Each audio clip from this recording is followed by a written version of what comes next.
Hey dudes, welcome to Splat from the Past, the only 80s themed horror and sci-fi show where things could get totally radical.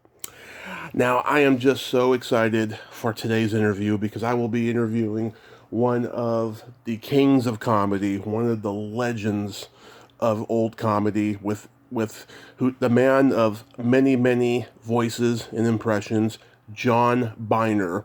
Yes, the legendary John Byner. Oh my God, he goes all the way back to the Greenwich Village jazz clubs. He's coming on the show today. He's promoting his new memoir, Five Minutes, Mr. Byner, which I can't recommend enough. It's a great read. It's just a lovely read. He chronicles all the positivity in his life, hardships but positivity, and it's going to be great to have him on the show today. And of course, he was in some horror classics like Wishmaster and the horror comedy Transylvania 5000 with all those big name stars: Jeff Goldblum, Ed Bigley Jr., Gina Davis, Jeffrey Jones, Joseph Bologna. Great cast, so underrated. And of course, he worked with another guest of mine, Jim Wynorski, on Munchie Strike Back. And it's going to be great to have him on the show today to talk about all that stuff. So, here is my interview with the legendary John Byner. Hey, John. Tommy. Welcome to the show, sir. How are you today? I'm fine very much. And yourself? I am wonderful. Just wonderful. Good. I can't tell you what an honor this is. I think you're one of the all-time greats in comedy, and I appreciate you taking the time today. Well, I appreciate you wanting me to do your show, for sure. Oh, thank you, sir. Thank you. My pleasure. My pleasure. Okay. So, your brand new memoir is called 5 Minutes, Mr. Byner, which, by the way, is a very clever title, I think. Well, thank you very much. People in the business know. Yeah. Otherwise, they go, what does that mean? Yeah. What made you wait so long to write your autobiography? I just had this old career, and I told stories to people, and I thought, well, I'm going to sit down and put them in a book and see what happens, and this is the way it all came about. Wow. How long did it take to write? A couple of years, because it wasn't something I'd sat down and sweat over. I just go out and play a little golf and think about something, and somebody asks me about something, and it would remind me of a story about that person, and I'd go back and I'd send it to my assistant, Judge Doug Wellman, and that's how it all came about. Yeah. Was it just an endless process of trying to remember things and then Googling yourself and then looking and going, wait, I did that? The fun part was that you think about something which leads to another thing, which leads to, it's like telling jokes at a party, that party. Oh, reminds me of a thing, that kind of thing. And that's the way it was with me. I talk about Danny Thomas or something, and that would remind me of something else that I did with him or somebody else that had something to do with that, Yeah. But, yeah. What's the reaction been so far from people? Very, very, very good. From owners of shops to, all kinds of people that just love it. They say it's an easy read, it's fun and interesting, and I'm very pleased. I'm very pleased that people are liking it so much. Needless to say, it's what I wanted people to do is have a good time reading it. It sure is. I like how you stick to positivity, even when it comes to hardships.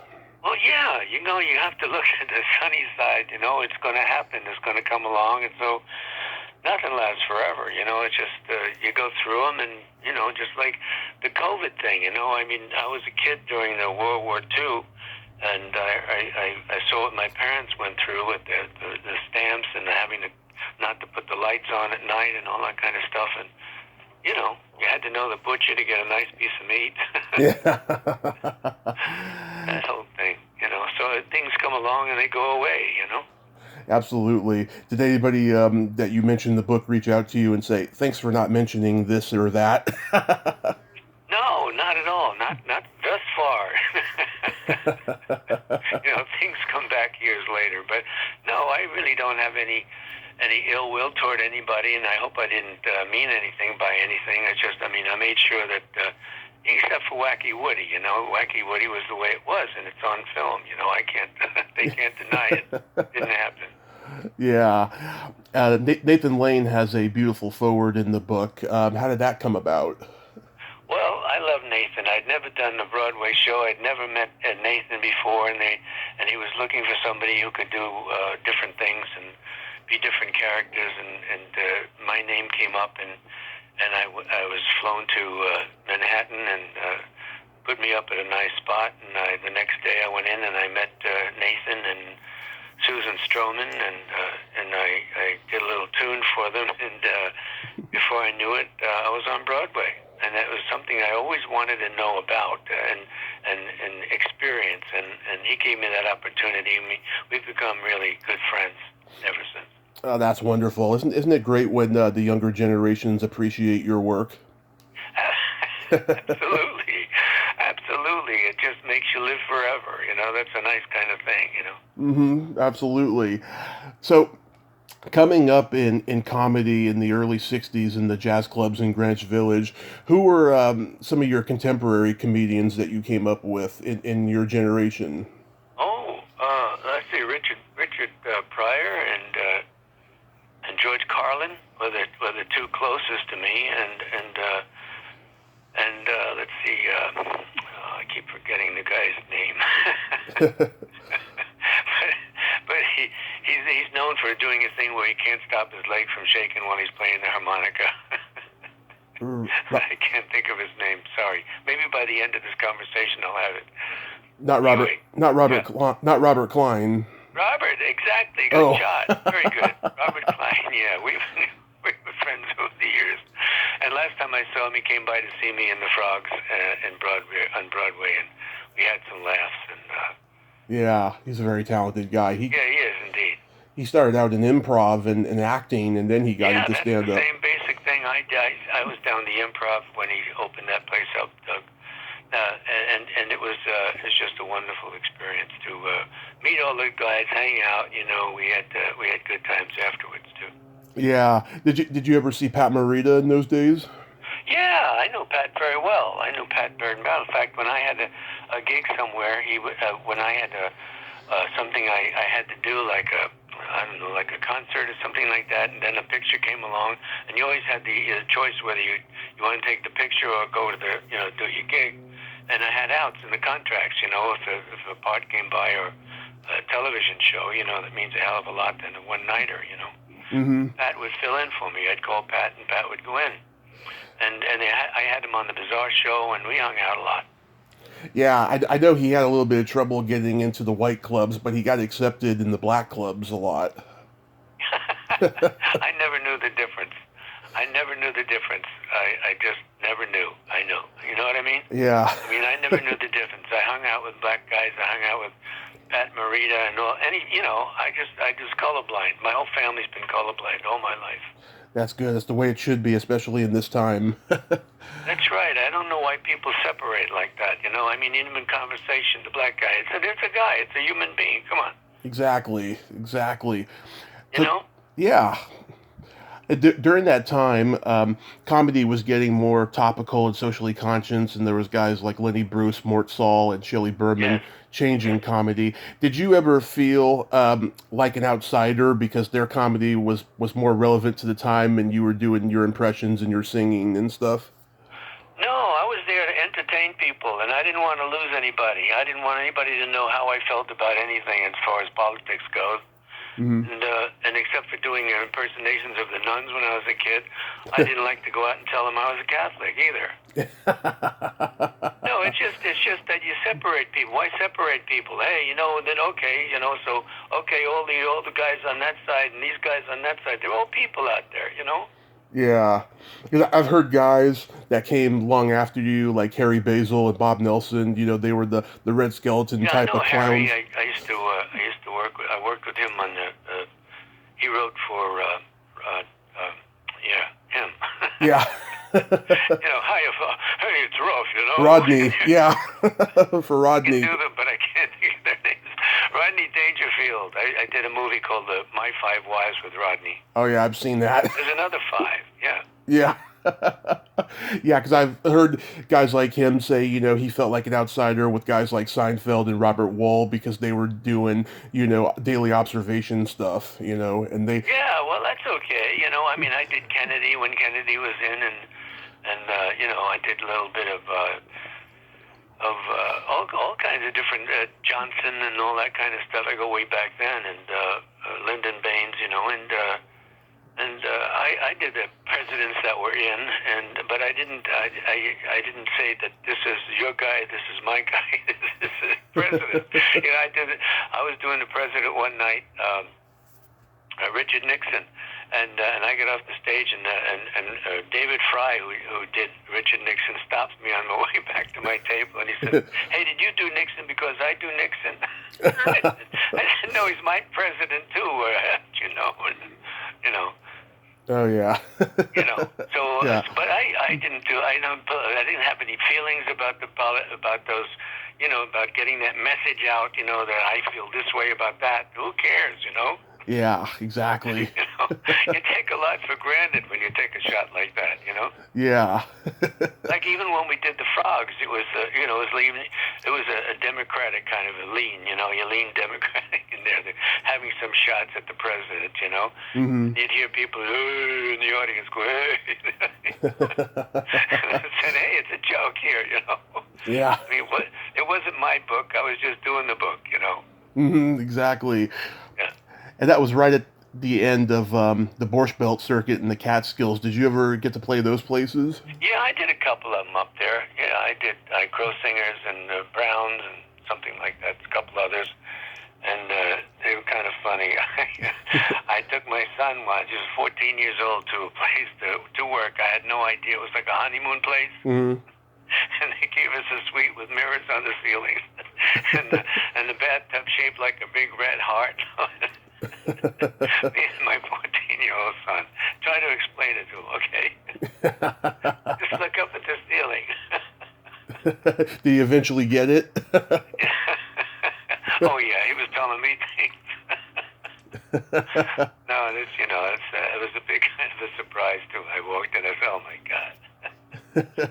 Did you ever play the coffee houses in Greenwich Village? Oh yeah, oh indeed. The upstairs of the duplex and oh God, just about all of them. Yeah, Black Fat Pussycat and the Village Gate, and I spent a year at the Vanguard nights. I did Saturday nights. Yeah. And Sunday afternoon show. Yeah. Yeah, because I talked to Larry Hankin. He used to play them, and he would see all the folk acts like Dylan and Joan Baez and. Yeah, nice stuff. Yeah. Yeah, and he would see young John Sebastian there, and he ended up opening for the Lovin' Spoonful for a couple of years later on. Well, did anybody ever talk about the Bible music that used to go around there for about 3 or 4 months? No, what was that? Yeah. I mean, 3 or 4 guys get up there and they sing these holy songs. Yeah. It got to be popular. It was a kind of a popular thing for about 3 or 4 months. Yeah. Oh, it was a gospel thing. Yes, that's the word. Yeah, guys in robes waiting in the green room, Yeah. the original Hare Krishnas. Yes, I think so, yeah. So I'm going to mention acting credits. Tell me any story or anecdote you remember. Acting stories? Yeah. Like acting in movies? Yes. What kind of stories? I remember just about all of them. I don't exactly know which ones would be kind of interesting at this particular time. Okay, Get Smart. Yeah, well, that was a fun experience, let me tell you.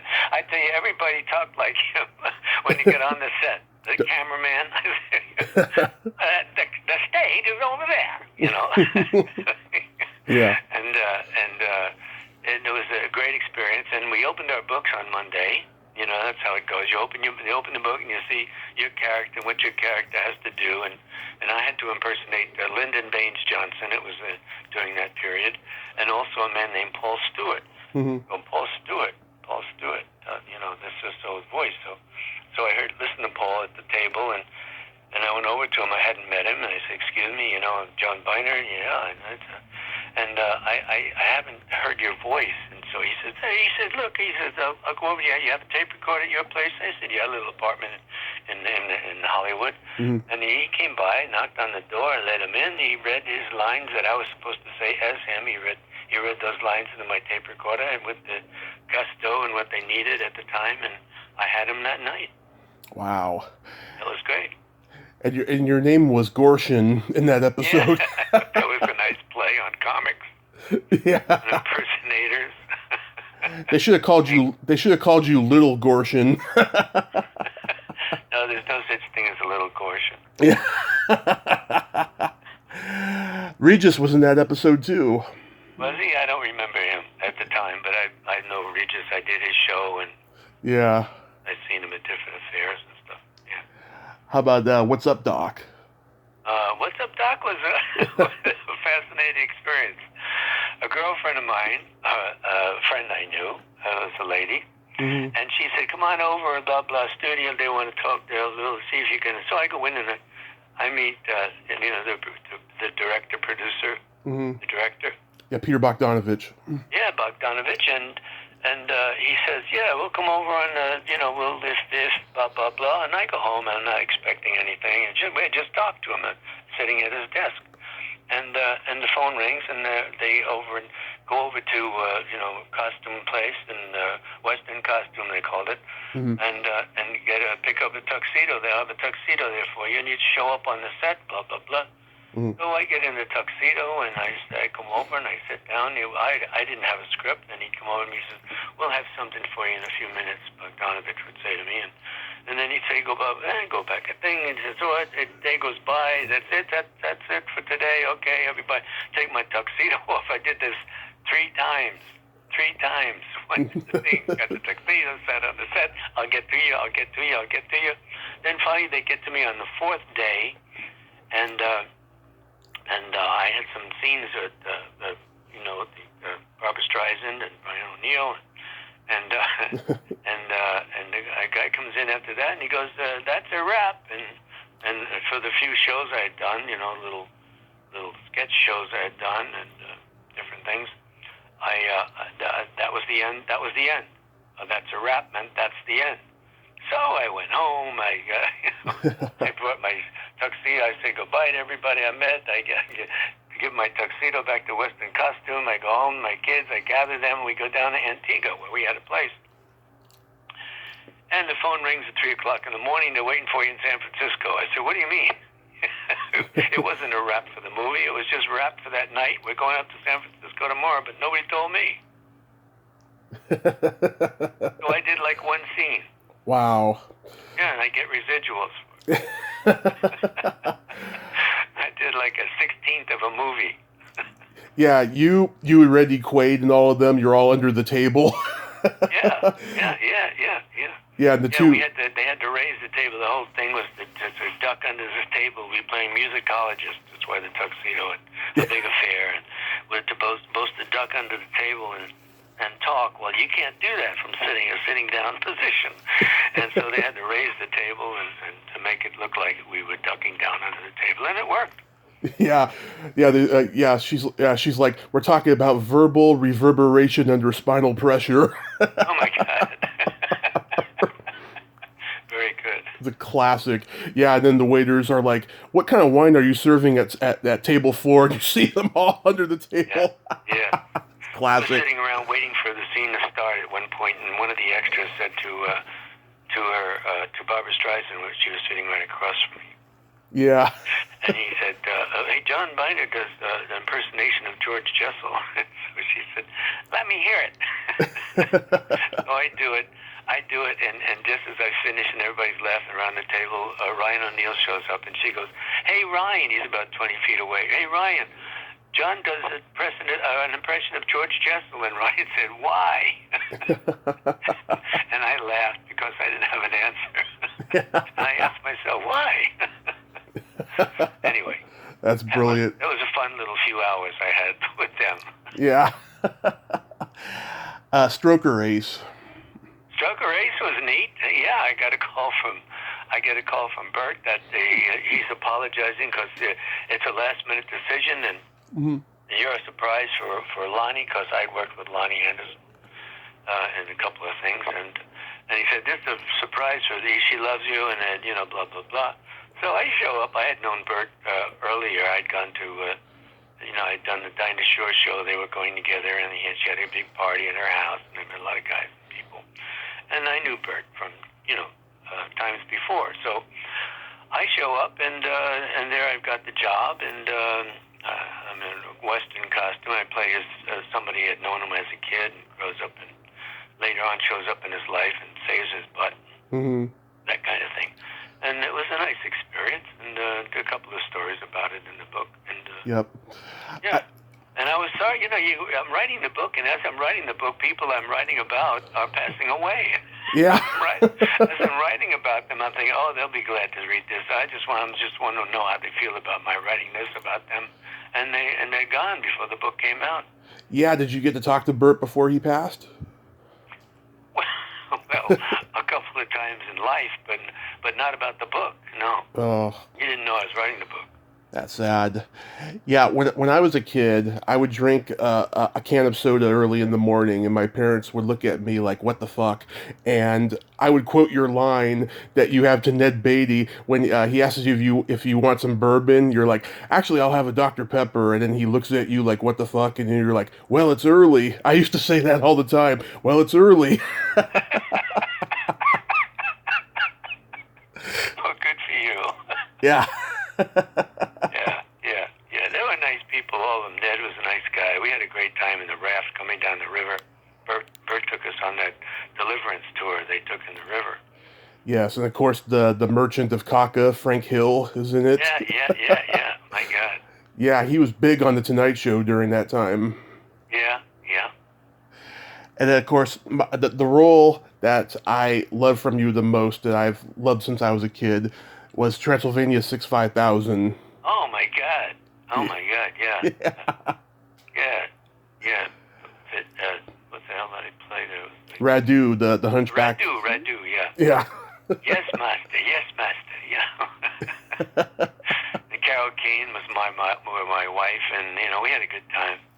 Yeah, you and her have great chemistry in the movie. Yeah, we had a great time. We improvised that whole kitchen thing. Yeah.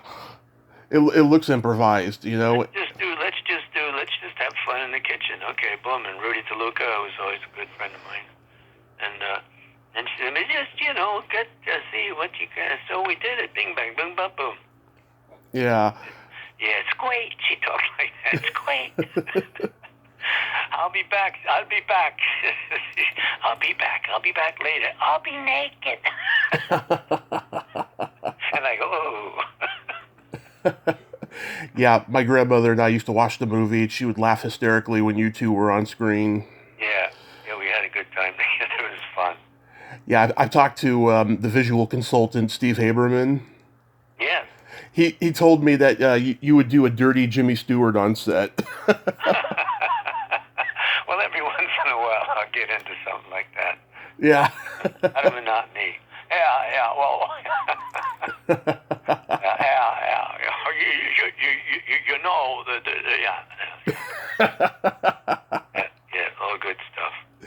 Yeah, I was working with Teresa Ganzel. Oh, I love her. Yeah. She's great, yeah. Yeah, I've been trying to get her on the show. We're Facebook friends. Yeah, good. Yeah, she's a nice lady. Yeah. What was it like in Yugoslavia? It was like Yugoslavia. It was like, yeah, it's the only time I was getting into winter when we finally got through with it. And you go to the hotel, you order a salad, and it's all white. Really? Nothing green in there. White beets, white things, but it was nice. It was nice. It was fun. I mean, Europe, I'd never gone to kind of get into like I did there. It's just the old buildings, old big, beautiful rock buildings, and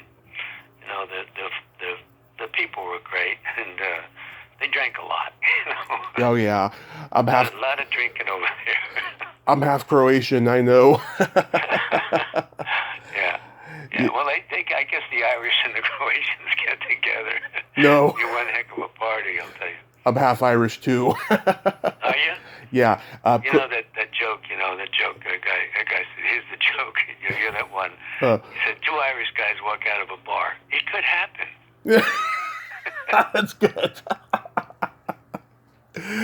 I'm Irish, Croatian, Italian, English, Scottish, all of that stuff. You fit in Irish, German, French, and a couple other things. Well, my kids, they look into their family tree, and we're direct descendants of Marie Antoinette. Direct descendants. I said, oh my God. Wow. Hold on to your hats. Yeah. Do you have any back trouble today because you were hunched over so much? No. Just for the scenes. No. Yeah, I love it at the end. You and her have that headline in the newspaper. We never had a real hump. Yeah, that's kind of cute stuff at the end. Yeah. Last minute jokes. Yeah. Yeah. Do you remember guest starring on the Friday the 13th series with the ventriloquist dummy? Oh, yeah, sure enough, up in Canada. Yeah, I did that up in Toronto. Yeah, how was that experience? Well, the Canadians love me. I love them. I've been doing shows up there for years. Bazaar was done up there. The 5 years up there, every summer I'd take my kids up there, 10 weeks in beautiful summers in Toronto. And Bobby Vinton had a show years back, and I did that one, and I worked with the girl with the lamb chop, Oh, Sherry Lewis, yeah. Jerry Lewis, and you could with names, and Thank you. lamb chop, yeah. And I did a big special up there with them, and yeah, I call myself a canaric, and I work so much up there. Yeah. Do you remember Munchie Strikes Back? Oh no, a lot of those little cartoon things and little things I don't remember. I couldn't tell you much happened. No. That's Jim Wynorski directed. He's been on the show. Yeah, he did a lot of things. In fact, my wife worked with him. Annie worked with him some things. Mm-hmm. How about Wishmaster? Wishmaster was nice. I was working downtown L.A. and I got a call and I just walked over to that and I did my scene and bingo, walk home. It was nice.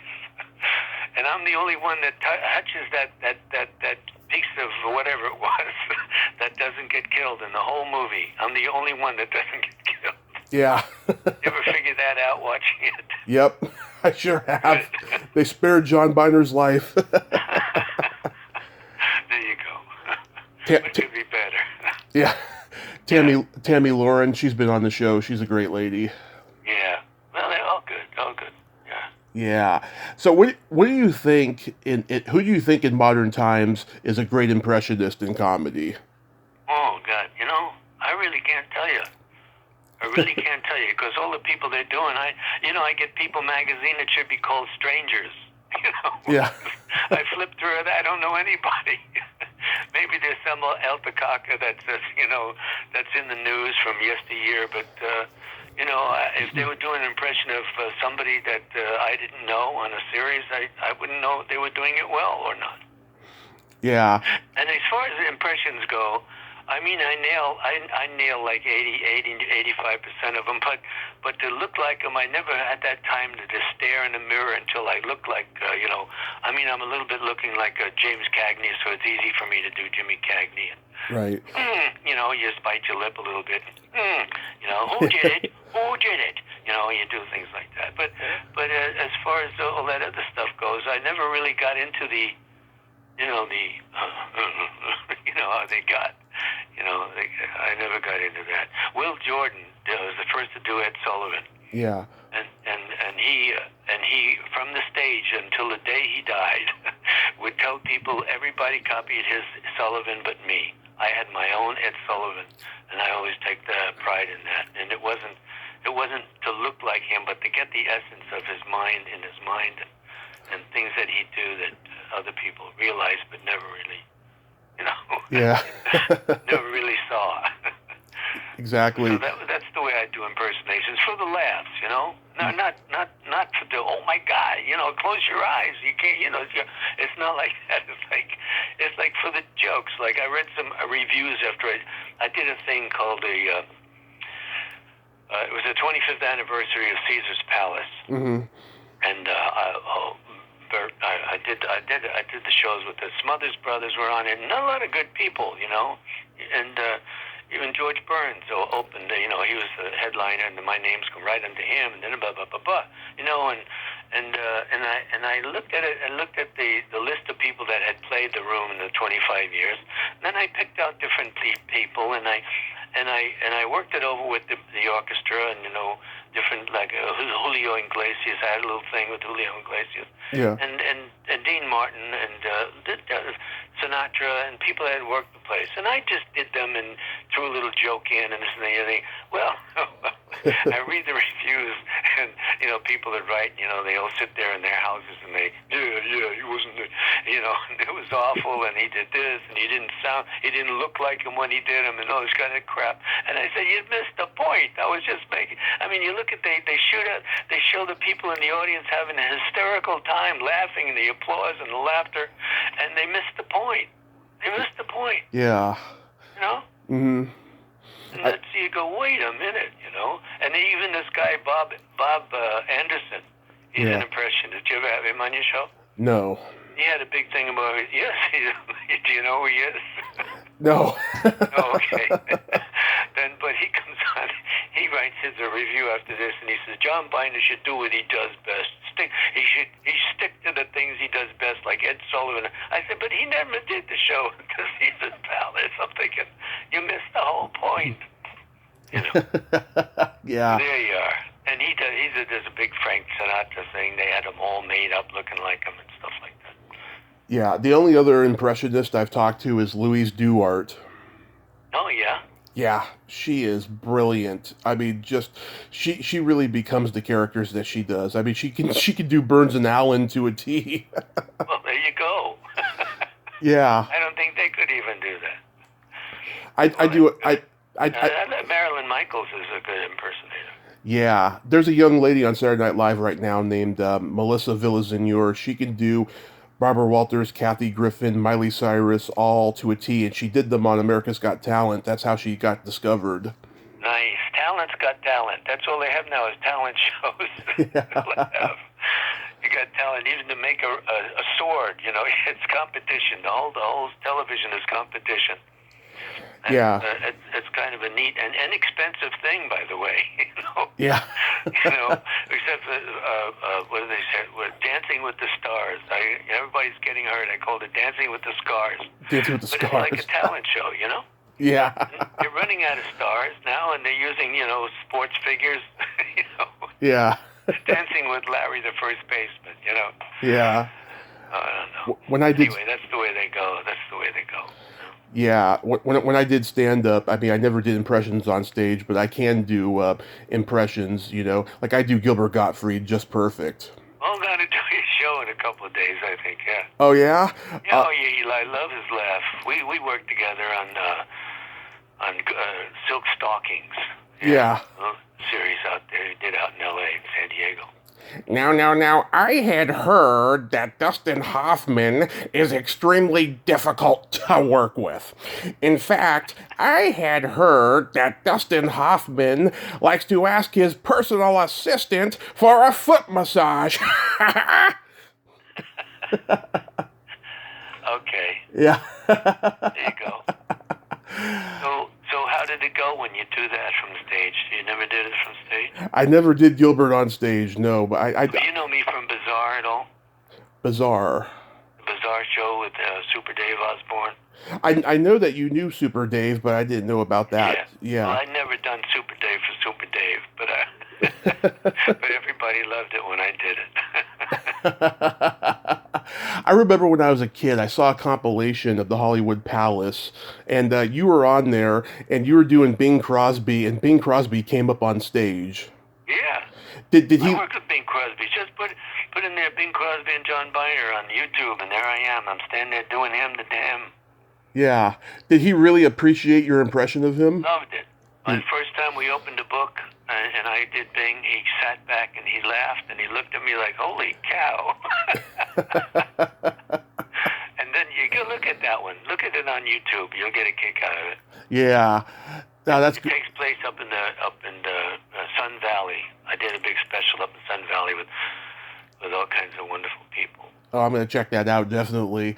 Yeah. Is there anybody you wanted to impersonate, but you could just never get it right? Well, somebody you can look up at on YouTube again. It's when you put in John Byner and Lee Marvin. Oh.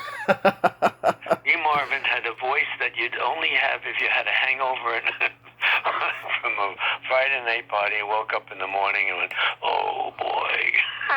It was that low. It was deep, deep, deep without even trying. I think Rich Little was always devastated that he couldn't do Sinatra on his roast. He couldn't do him at all. He said. Well, that's all right. You know, you don't have to. Yeah, but he was always able to do the other people that. Well, yeah, Rich does. He spent his life doing them. You know. Mm-hmm. It's you know, we have in the book where my manager Harry Columbia of 22 years was a very funny guy. Well, he's still alive, but he was a very funny guy. Mm-hmm. He said to me one day, he said, I was at a party the other night, and Rich Little was standing there talking to somebody, and that person walked away. So I walked up and back of Rich Little, tapped him on the shoulder, and no one was there. Oh man. Yeah. One last thing. Frank always thought he was the actor he does. You know, Frank Ocean. Oh yeah, he was brilliant. He was the Riddler, of course. Yeah, the Riddler. On Batman, yeah. One last thing I want to ask you, John. When you were doing the Ant and the Aardvark, what was Friz Freleng like? Oh, he's like your uncle. He was like a nice guy. He was a really nice guy. Soft spoken, nice guy, nice smile. He's appreciative. He talked about Looney Tunes a lot. Yeah, he talked about his career with his partner, and they were very happy together, and you know, they were very satisfied with their lives. That's wonderful. That's wonderful. Yeah. So, 5 Minutes, Mr. Byner is available on Amazon. Do you have a website? JohnByner.com. JohnByner.com. Well, it's a wonderful read about an inspiring, nice man who got everything he wanted just by being nice, and I appreciate you so much for coming on today, sir. Well, it's my pleasure. Tommy, take care and be good. You too, sir. Stay safe because we need you, and I hope the book continues to be well received. Happy holidays as well. Thanks again. All the best to you. Okay, bye-bye. Well, there you have it. John Byner. Ain't he a cool dude? What a nice man, sir. Oh, God, he's lived an inspiring life. Check out his book, 5 Minutes, Mr. Byner. It's just a beautiful book. I can't describe it. And that was a great interview, wasn't it? I mean, he was telling great stories, you know, and I am just so honored. If you like this video, everyone, please subscribe to my YouTube channel. Add me as a friend on Facebook. Join my Tommy Kovac comedian page on Facebook. Follow me on Twitter and Instagram and all that fun stuff. Well, that's all the time we have this week on Splat from the Past. Till next time, this is Tommy Throwback Kovac saying, there's no shame in living in the past because the present sucks. Later, dudes.